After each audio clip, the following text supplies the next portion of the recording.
Welcome back to Book Lovers Unite. Today, we are diving into a book that has, and I'm not exaggerating here, completely changed the conversation around trauma. It's The Body Keeps the Score by Dr. Bessel van der Kolk.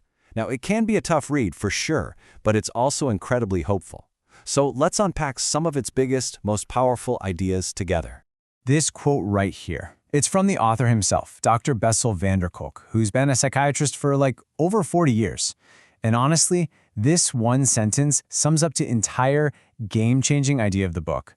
It basically flips everything we thought we knew on its head. The idea is that trauma isn't just a bad memory, it's a physical imprint. It literally changes how our bodies operate in the present moment. Okay, before we get any further, just a quick but really important heads up. We're exploring the ideas in this book for educational and commentary purposes. This is absolutely not a substitute for professional medical advice. We're going to be talking about some heavy stuff, so please take care of yourself. If anything we talk about starts to feel like too much, it's always a good idea to reach out to a mental health professional. All right, with that said, let's dive into the first big concept.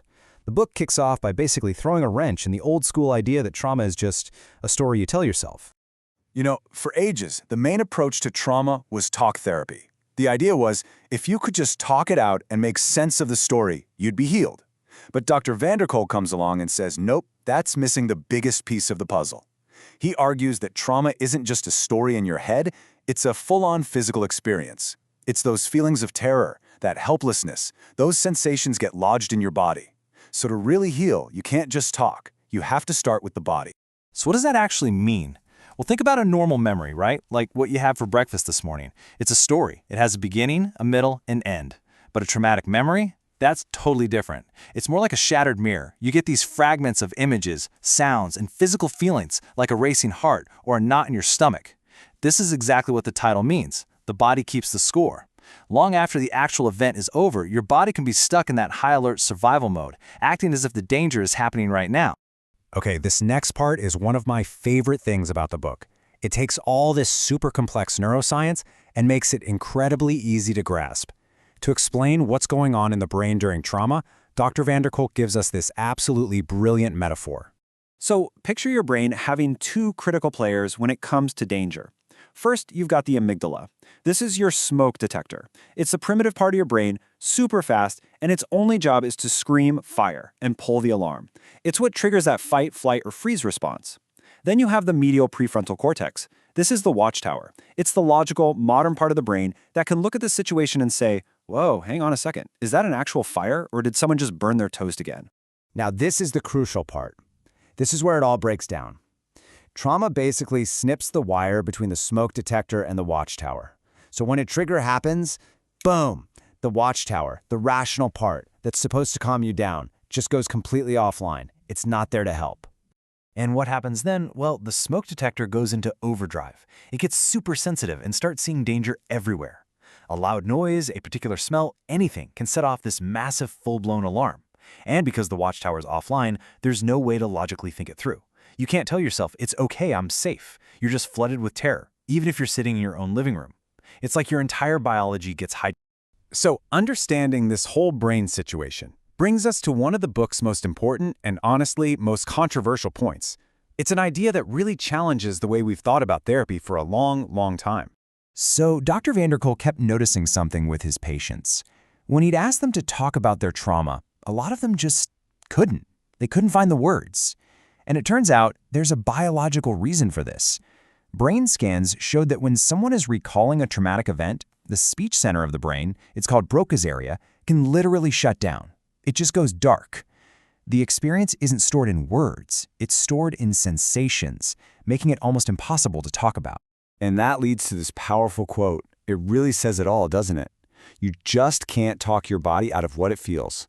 You can't use logic to reason with a nervous system that is screaming that you're in danger. The problem isn't in the language part of your brain. Okay, so this sets up a really important difference in approaches. Most traditional talk therapy is what we'd call top-down. It's about using your thoughts to try and change your feelings. But the book argues that for trauma, that's backwards. We need bottom-up approaches. We have to start with the body to calm the brain.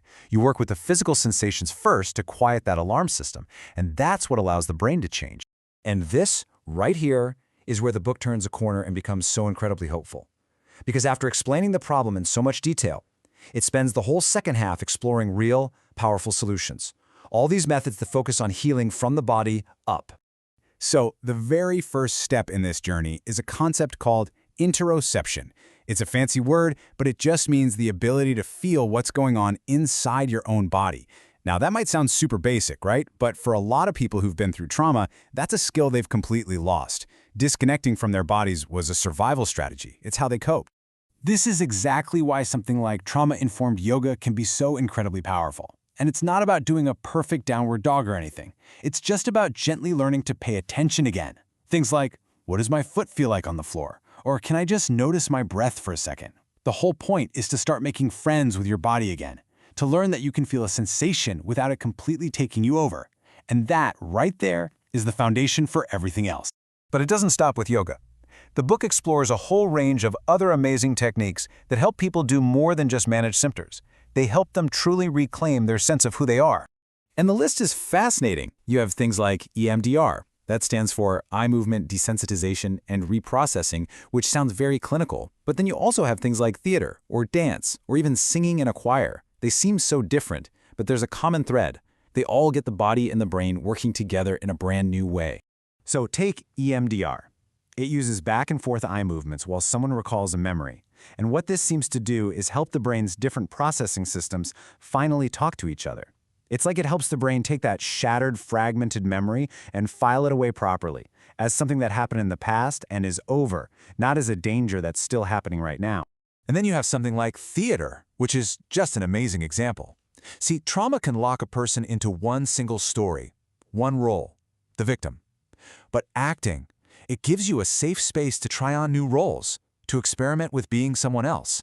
You can use your voice in a new way, move your body differently, and start to reclaim that sense of control and even playfulness. And really, this is the ultimate lesson of the whole book. If trauma is all about disconnection, from yourself, from other people, from your own body, then healing has to be about connection. It happens through safe relationships. Things like moving together, singing together. He calls these rhythms of synchrony. And they create this deep, physical sense of safety and belonging that, honestly, you just can't get from a pill. At the end of the day, this book is just so powerful because it's validating. It tells you that your body's reactions aren't a sign that you're broken. They're a sign that your body did exactly what it was supposed to do to protect you. And even better, it shows that healing is absolutely possible. So I guess I'll just leave you with this to think about. Have you ever noticed your own body reacting to stress before your mind even catches up? I'd love to hear your thoughts on that in the comments. And hey, if you got something out of this breakdown, do me a favor and hit that like button. Maybe share it with someone you think would find it helpful. And of course, make sure you're subscribed to Book Lovers Unite so you don't miss our next one. Thanks so much for hanging out with me today.